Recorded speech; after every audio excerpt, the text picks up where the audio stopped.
out. Hello and welcome to Content with Abby. Today we're diving deep into an ancient tale of rhythm, magic and courage. When Esi and her brother Kojo finally returned to their home, Kuntaa village, something felt terribly wrong. The very air was heavy, thick with an unspoken dread.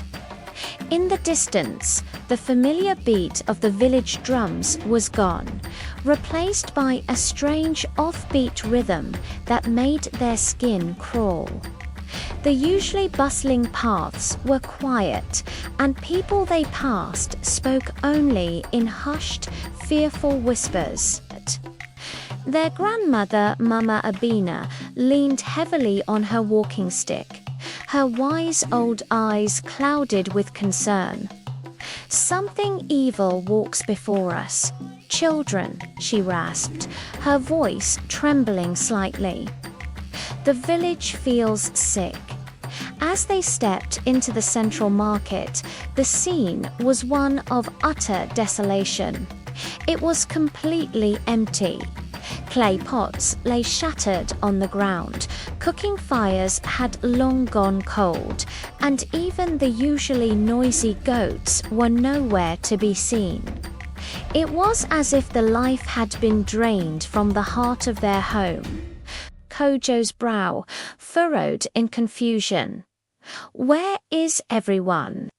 he wondered aloud, and then they heard it, a drumming that grew louder and more intense with each passing second. It was fast, wild, and filled with a raw, angry energy. Dum-dum-dum-dum. The sound pulsed through the earth, a malevolent heartbeat. Esi instinctively clutched her own instrument, a beautiful drum crafted with inlaid gold. "That rhythm," she whispered, her eyes wide with alarm. "It doesn't belong to anyone from here." Drawn by the hypnotic, terrifying beat, they followed the sound to the village square. A large crowd was gathered, but this was no celebration. In the center of the circle stood their chief, Kwabena.